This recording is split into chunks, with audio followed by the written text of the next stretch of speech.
Vamos dar uma olhada na primeira placa-mãe que chegou aqui no canal Paper Hardware, dessa nova leva de placas mais baratas para CPUs Coffee Lake Intel 8ª geração. H370M D3H da Gigabyte, linha Ultra Durable. Eu já trouxe outras placas dessa linha aqui para o canal, inclusive Z370 e placas até mais antigas, chipset A88X, por exemplo, para APUs. Ontem, dia 3 de abril, foi o lançamento oficial da série B360 e H370.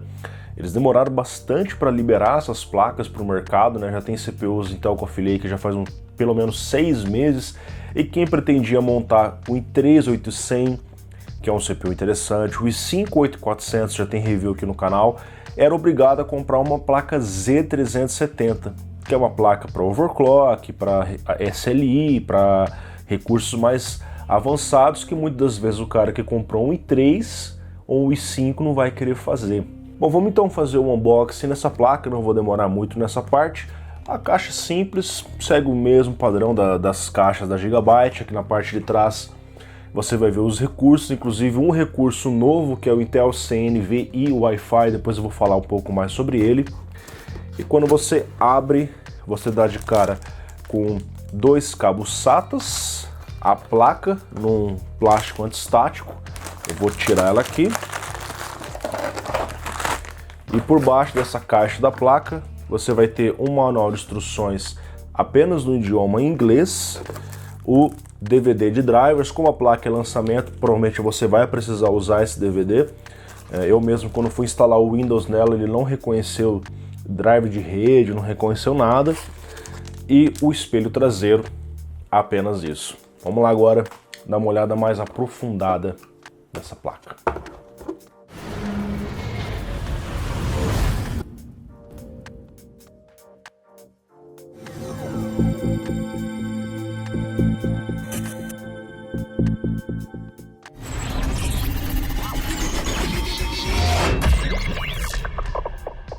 Então vocês estão vendo o visual da placa. Ela tem um PCB com várias linhas brancas, fazendo um desenho de um X.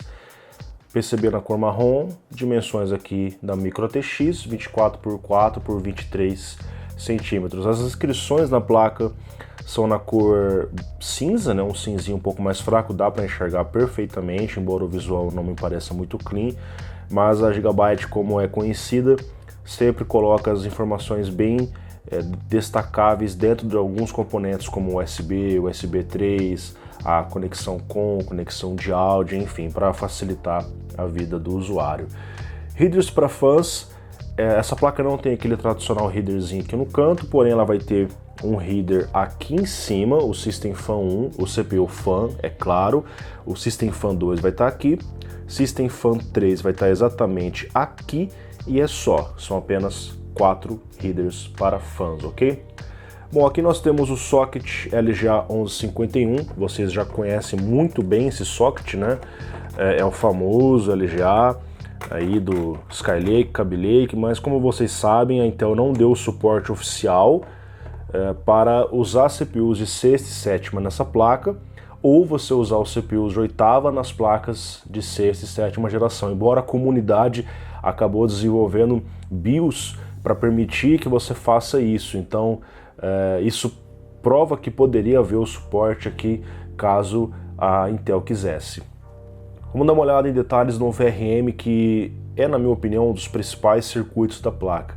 Então vamos ver o que existe por baixo do dissipador, tá? Ele não vem solto assim, eu já tinha soltado ele.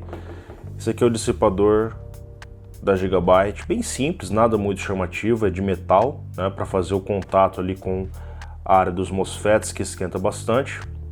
Aqui vocês vão ver justamente isso, ó. Os dois MOSFETs de baixo e os MOSFETs de alto em contato com esse thermal pad. A gente tem o PWM, esse aqui é o Intersil ISL 95866, ele controla 4 mais 3 fases. Nesse projeto são 4 mais 2, ok? Então ele teoricamente estaria aí superdimensionado para essa placa. Esse PWM é visto em placas até melhores da Gigabyte.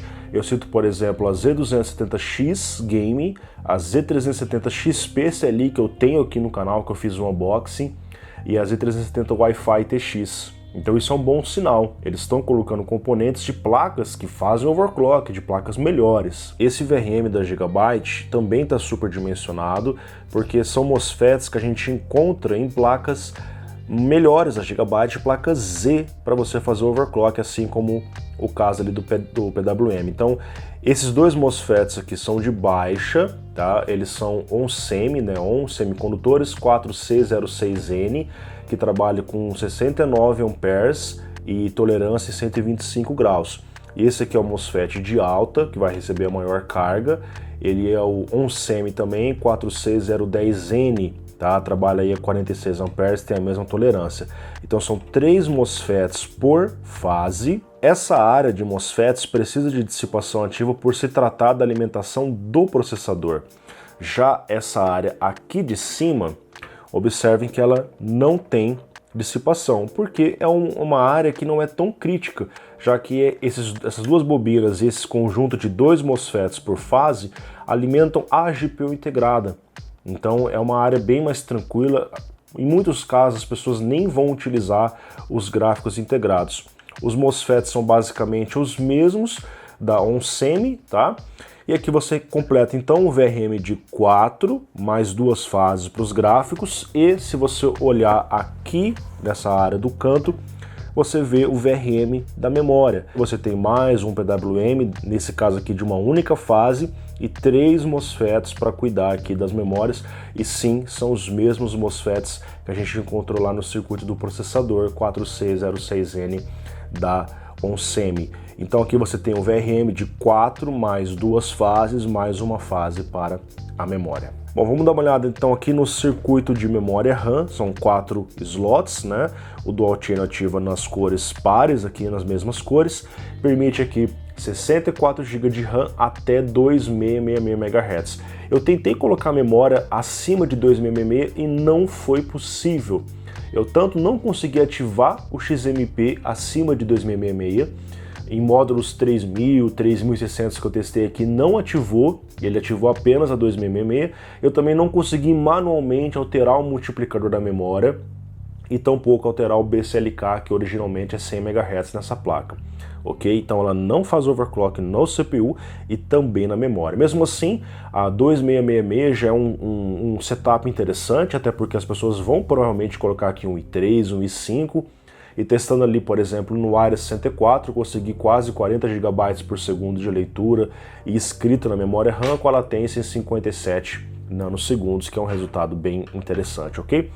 Aqui na parte lateral a gente não tem nada de muito diferente, não tem LED debugger, botões on-board, então você vê que a Gigabyte moveu 4 SATAs para cá, não entendi muito bem o motivo. USB 3.0, aqui você tem a Dual BIOS.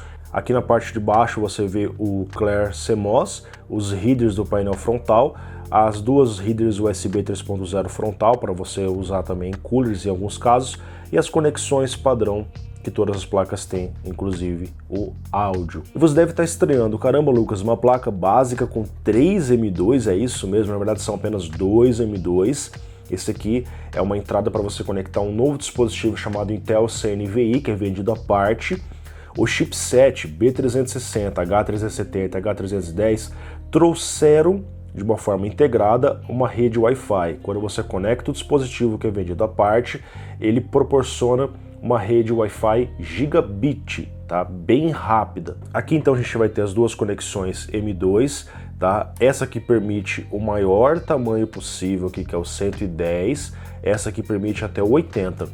Essa conexão é a mais rápida, ela funciona em PCI Express, X4, 3.0, 32 gigabits por segundo. Então sempre que possível, utilizem aqui para você obter a maior velocidade. Vocês podem ver nos meus testes que eu consegui atingir quase 3.000 megabytes por segundo de leitura com o SSD high-end, o Samsung 960 EVO. Quando eu testei o segundo slot, nesse de cima, que funciona apenas em 16 gigabits por segundo, eu trabalhei praticamente com a metade da largura de banda, cheguei ali nos 1.700 megabytes por segundo de leitura. Se o seu SSD trabalha dentro dessa faixa, não tem nenhum problema utilizar aqui, mas se ele for bem rápido como esse que eu testei, você precisa utilizar aqui, o que acaba sendo até um ponto negativo, porque fica embaixo da provável placa de vídeo que você vai usar. Eu penso que seria mais interessante mover o slot rápido para cá. Assim ele ficaria aqui fora da área de calor da placa de vídeo, logo embaixo, né, que acaba esquentando bastante, ok?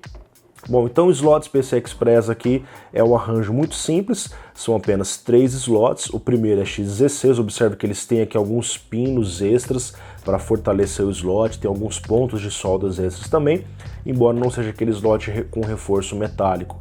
Isso só é visto nas placas mais caras. Aqui você tem também o slot com esses pontos extras. Esse é o x16 para placa de vídeo, esse ele é eletricamente até x4, então você pode fazer um crossfire com 2 placas, mas não pode fazer o SLI não vai funcionar nesse slot aqui, ok? E por fim o slot x1 para você conectar placas de áudio, placas de rede, placas diversas. Por fim nós vamos ter as conexões na parte traseira. Eu fiquei surpreso porque essa placa trouxe 8 USBs, às vezes eu vejo placas high-end, placas caras com 6 USBs, eu fico me perguntando por que fazem isso. Então são 2 USBs 2.0, 4 USBs 3.0 e 2 USBs 3.1. Essa aqui inclusive é a conexão reversível. Você tem aqui para o vídeo integrado o DSUB, o DVI-D e o HDMI, a rede Gigabit e a conexão de áudio 7.1 canais, ok? Bom, então chegamos ao final desse breve review. De uma forma geral, eu achei a placa interessante, com um VRM bem dimensionado para ela, já que é uma placa que você nem faz overclock, você vê circuitos parecidos em placas da Gigabyte para o overclock. Agora, será que vale a pena? Vamos dar uma olhada no preço dela. Lançamento, né? Você sabe que o preço geralmente vem um pouco maior aqui no Brasil.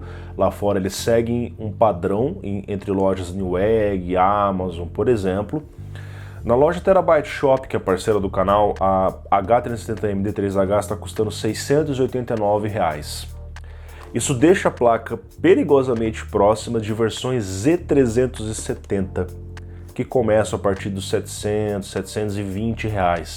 E como vocês já sabem, é a versão mais completa que permite todos os recursos da plataforma. Então, nesse momento do mercado, eu diria para você esperar um pouco para comprar essas placas até que os preços se normalizem, a não ser que você realmente esteja precisando montar a plataforma. Para isso eu vou deixar o link dessa placa na descrição, caso vocês queiram comprar. Porém, a minha recomendação é, já que você vai montar um setup intermediário de entrada, porque você está assistindo um review de uma placa H, eu diria para você optar pela versão B360. E geralmente é o que as pessoas fazem, as pessoas acabam pulando a linha H, porque ela está muito próxima ou apenas um pouco abaixo no preço de uma placa Z, mas com várias limitações, não faz overclock no CPU, não faz overclock na RAM, não faz SLI, enfim. Agora, a B360, por exemplo, da própria Gigabyte, deixa eu pegar aqui o nome, B360 D3H, está custando hoje na Terabyte R$ 579, já é um preço mais interessante, né? E sofre das mesmas limitações, basicamente, dessa placa, só não vai fazer o RAID, certo? H310, como eu falei para vocês, uma única loja está comercializando um modelo hoje por R$ 429, que é um preço ainda mais interessante. Então, basicamente é isso. É uma placa legal. O preço dela hoje está muito próximo de uma versão melhor, que são as placas Z. Se for para pagar R$ 700, eu compraria uma Z370. Já compraria a melhor placa possível. Agora, não, eu quero economizar, então eu vou de H310 ou B360.